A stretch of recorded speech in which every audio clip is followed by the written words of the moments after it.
मुख्यमंत्री माझी लाडकी बहीण योजनेबद्दल 100% आहे. ती कधीही बंद होणार नाही. काही ठिकाणी काँग्रेसची सत्ता आहे, तिथे ह्या सगळ्या गोष्टी होत आहेत. एखादा जीआर काढल्यानंतर त्याचा पूर्ण अभ्यास करूनच तो जीआर काढला जातो. त्यावेळी कुठचंही राजकीय कारण नसतं.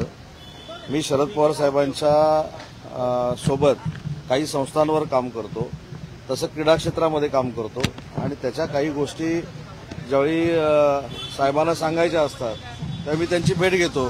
त्याच्यामुळे आजच्या भेटीमागं कुठेही राजकीय कारण नव्हतं, कसलंही कारण नव्हतं. ज्या संस्थांवर मी साहेबांसोबत काम करतो त्या संदर्भातली फक्त चर्चा होती आणि ती 5 मिनिटं झाली आणि त्याच्यानंतर मी निघालो. नाही, त्याच संदर्भामध्ये किंवा क्रीडा क्षेत्रातल्या संदर्भामधल्या काही गोष्टी होत्या, ते साहेबांशी मी चर्चा केलेल्या आहेत.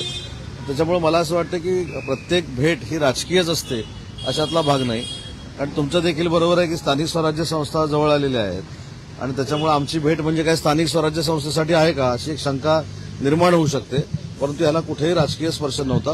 काही संस्थांच्या बाबतीमध्ये म्हणजे क्रीडा क्षेत्रातल्या आणि सांस्कृतिक क्षेत्रातल्या त्या संदर्भात माझी साहेबांची भेट होती. स्थानिक स्वराज्य संस्थांच्या निवडणुकीमध्ये तालुका पंचायत समितीपासून मुंबई महानगरपालिकेपर्यंत कुठच्याही परिस्थितीमध्ये महायुतीचाच भगवा फडकेल ही काळ्या दगडावरची पांढरी रेघ आहे. काय कोणाचा निर्णय असेल ते घेतील ना ते, कारण शेवटी त्यांचे स्वतंत्र पक्ष आहेत. स्वतंत्र पक्षामध्ये त्यांनी काय करावं हे त्यांनी ठरवलं पाहिजे. परंतु हे सगळं करत असताना काँग्रेस स्वातंत्र्यवीर सावरकरांचा कायम अपमान करते, त्यांना हीन लेखते, हे देखील काही लोक अभ्यास करतील ना. या बाबतीमध्ये शालेय शिक्षण विभागाचा हा विषय, मला ह्याच्यामधली काही कल्पना नाही. परंतु सरकार चालवत असताना देवेंद्रजी, शिंदेसाहेब आणि अजितदादा हे एकत्र मिळून विचारविनिमय करून सरकार चालवतात. त्याच्यामुळे एखादा निर्णय जर घेतलेला असेल तर तो कशासाठी घेतला याची मला कल्पना नाही.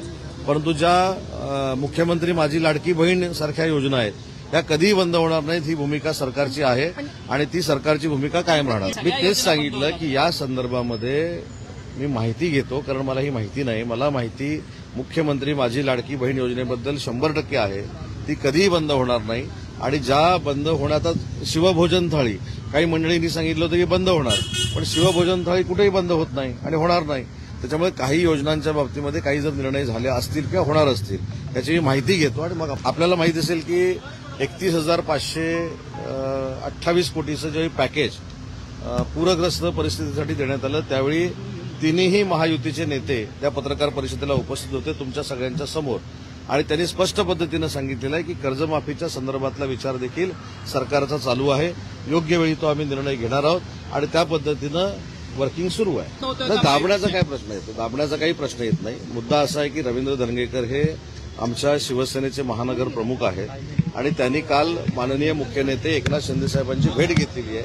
त्यांच्या भेटीमध्ये चर्चा झाली असेल, परंतु महायुतीमध्ये कुठेही अडचण होणार नाही याची दक्षता प्रत्येकाने घेतली. आता काही ठिकाणी काँग्रेसची सत्ता आहे, तर तिथे ह्या सगळ्या गोष्टी होत आहेत. पण महाराष्ट्रातल्या जनतेनं कर्नाटक सरकारचा हा देखील विचार केला पाहिजे की जे सीमा भागातले मराठी लोक आपली जे आहेत, जे आपले नातेसंबंधातले असतील, जीवाभावाची आहेत, त्यांना देखील छळण्याचं काम कर्नाटकचं काँग्रेस सरकार करतंय. छत्रपती शिवाजी महाराजांचा विचार देखील बाजूला करण्याचा विचार कर्नाटकचं सरकार करतंय. त्याच्यामुळे काँग्रेस छत्रपती शिवाजी महाराजांना मानत नाही, काँग्रेस स्वातंत्र्यवीर सावरकरांना मानत नाही, काँग्रेस कोणालाच मानत नाहीत. एवढी ती स्वयंभू झालेली आहे आणि त्यांच्याबरोबर युती करण्यासाठी काही लोक पुढे येत आहेत. त्याचा विचार ते करतील. एखादा जीआर काढल्यानंतर त्याचा पूर्ण अभ्यास करूनच तो जीआर काढला जातो. राजकीय आरक्षणामध्ये कुठच्याही अनुसूचित जाती जमाती असू देत, अनुसूचित जाती असू देत, ओबीसी असू देत, कोणावरही अन्याय होणार नाही ही निवडणूक आयोगाची देखील भूमिका असते आणि सरकारची देखील हीच भूमिका आहे. त्याच्यामुळे निवडणुका आल्या की काही लोकांमध्ये जातीमध्ये गैरसमज पसरवण्याचं काम करतात. ती एक प्रोसिजर सुरू झाली, याचा अर्थ निवडणुका आता लवकर लागणार आहेत. त्याच्यामुळे अनुसूचित जाती जमाती असू दे, अनुसूचित जाती असू दे, कुठच्याही घटकावर राजकीय अन्याय होणार नाही ही भूमिका सरकारचं उत्तर दिलेलं आहे. की तुम्ही ज्या व्यक्तींबद्दल बोलताय ती म्हणजे भारतीय जनता पार्टी नाही, त्यांच्यामध्ये देखील अनेक पक्ष आहेत. जे बोलतायत त्यांच्यामध्ये सुद्धा अनेक पक्ष आहेत. त्याच्यामुळं ते कधी कधी शरद पवार साहेब राष्ट्रवादीची भाषा बोलतात, कधी कधी भाजपची भाषा बोलतात. हे माझ्यापेक्षा तुम्हाला चांगलं माहिती आहे. विधानसभेच्या निवडणुकीला कोण कुठनं निवडणुका लढल्या हे पण तुम्हीच दाखवलेलं आहे. त्याच्यामुळे माझ्यापेक्षा याची उत्तरं तुम्हाला चांगली माहिती आहेत राष्ट्रवादी काँग्रेस शरद पवार साहेबांबरोबर देखील सोयीस्कररित्या राजकारण करायचं आणि भाजपाबरोबर देखील राजकारण करायचं हे देवेंद्रजींना पूर्ण माहिती आहे.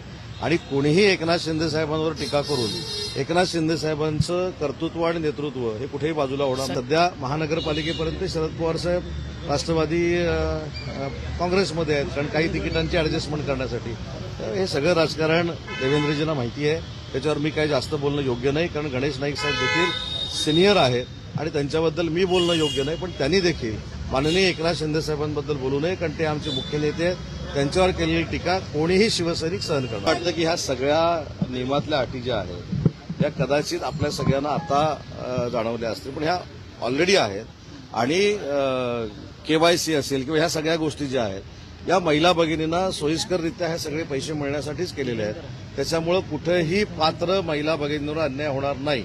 आणि तो अन्याय जर होत असेल तर आम्ही सगळे सरकारमधले मंत्री लक्ष घालून, तो काही कुठनं कळलं मला माहित नाही, पण त्या मिटिंगमधलं मला असं कळलंय की युती करावं असं सगळ्यांनी सांगितलंय. आता पुढे त्या संदर्भामध्ये देखील नक्कीच आम्ही माहिती घेऊ.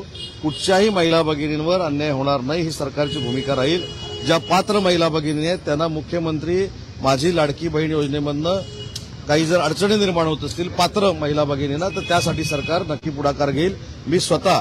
मी स्वतः त्या खात्याच्या मंत्री माननीय आदित्यताई तटकरेंशी मी चर्चा करेन आणि या संदर्भात एक बैठक लावायला. नाही, मी बोललो ना, काँग्रेसच्या महाविकास आघाडीच्या सहभागाबाबत आणि राजसाहेबांच्या त्या महाविकास आघाडीमध्ये येण्याबाबत मी मगाशीच बोललो की ज्यावेळी राजसाहेब महाविकास आघाडीमध्ये येत आहेत की येत नाहीत मला माहीत नाही, परंतु काँग्रेसला येण्याची संमती आहे असं जे सकाळी सांगण्यात आलेलं आहे, तर त्याच्यामध्ये राजसाहेब नक्की ही महाविकास आघाडी करत असताना स्वातंत्र्यवीर सावरकरांबद्दलची काँग्रेसची नक्की भूमिका काय हे विचारतील.